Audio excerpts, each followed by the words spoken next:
We don't see what's happening beneath the surface. Mhm. And that's really where you're going to get the most truth. And it really is like a pump and dump, especially with the private equity. Now we want to put them into 401ks and that's just piling on more risk to the unsophisticated. But why are we doing that? If private equity, all the money gets made before the public gets involved, right? It's keeping stocks private for a really long time and then dumping them onto the market in the billions of dollars in value because private equity or private investors have bid that up. But does that really mean that's the true value of that? And even if it is, if all you can convert it back into are dollars, then doesn't the value of the dollar matter more than anything else? That sure seems to be what we're entering. But, when we're transitioning into a new financial system, doesn't it also make sense that we could be transitioning into a new world order, something that we've been talking about for quite some time? But the way that, or the precedents, look, I'm not staying political. I'm not going to tell you whether I agree or I disagree. The markets certainly think that it was, wonderful. And if you listen to a lot of people, they think that it was wonderful. But I can look at it and see the precedents that it opened up. And it isn't just the US that can do that now. What happens if China decides to indict President Trump? Does that, in their courts, does that give them the right to go in and take him out of the country, right? Or Russia? So that's what really, I think it's just a ratcheting up of World War III and wars we've breaking out all over the world. And even President Trump saying that he's not opposed to taking Greenland by might. So this sets a very dangerous precedence. Who knows when we're going to feel the results of it, but I think that for many years to come, and I think that this is part of the shift into a completely new regime, even larger than the financial system, even larger than that. Global central banks that have really been scooping up all the gold that they could since 2005. This is not a new phenomenon, but interestingly enough, if you think about the date and you look at the charts, it was 2005 when that shifted, a full 3 years before the great financial crisis became apparent to the public, right? So that's what I'm trying to tell you. These things take time. By the time the public sees it, it's been in the works for a long time. And I applaud this one because I'm tired of these contracts controlling, and people don't realize this either, but these trading contracts for traders to make money, dictating the price of food and the price of energy and the price of gold and the price of silver and the price of everything. The price of everything is dictated by traders that are just looking to pick up a little bit of money. They don't care about the economy. I think that's one reason why you're seeing the difference between what's happening in Main Street and what's happening in Wall Street. And that's another indication that there's something that is very, very askew. Because of the actions in Venezuela and basically the U.S. taking over, really, I mean, I can't say that, really, the global oil supply, and also the smart contracts coming out, because I do think that both of those were about elongating the power that the dollar still holds.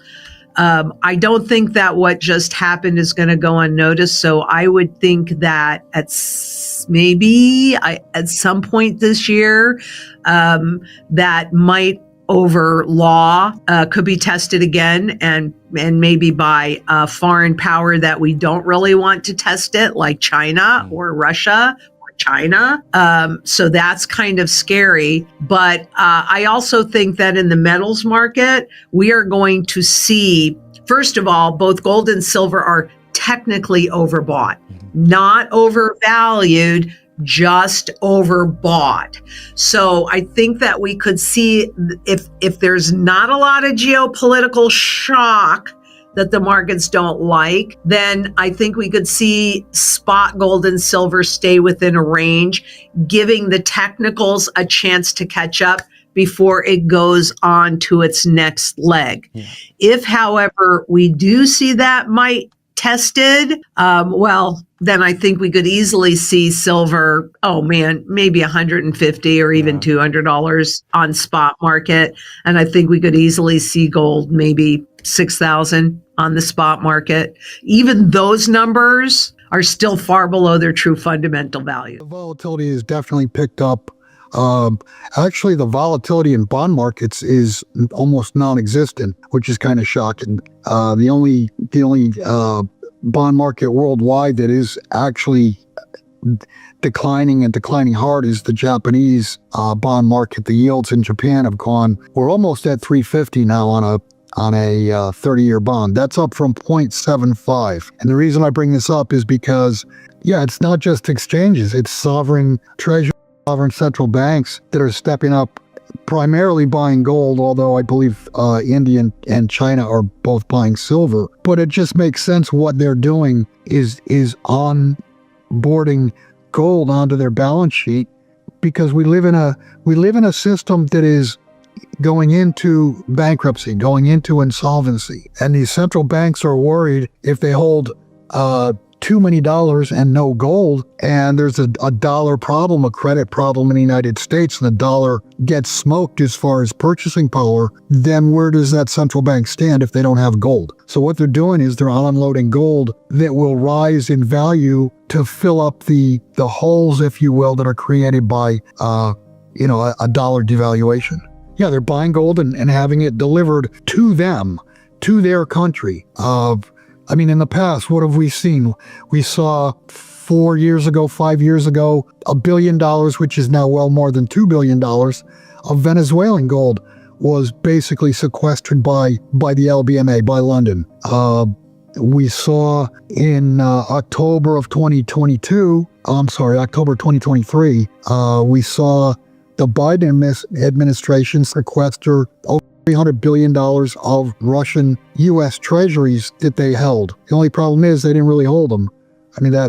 They got shut off from that. So countries are seeing that they're being attacked and shut off in a SWIFT system. So their way around that is to buy the universal money, and I say money, not currency, gold, that cannot default. It can't bankrupt. If it's in your possession or in a country's possession, they can't be shut off from the world trade because they have capital. Whereas if they are just in a SWIFT system and have no gold whatsoever, they can be shut off.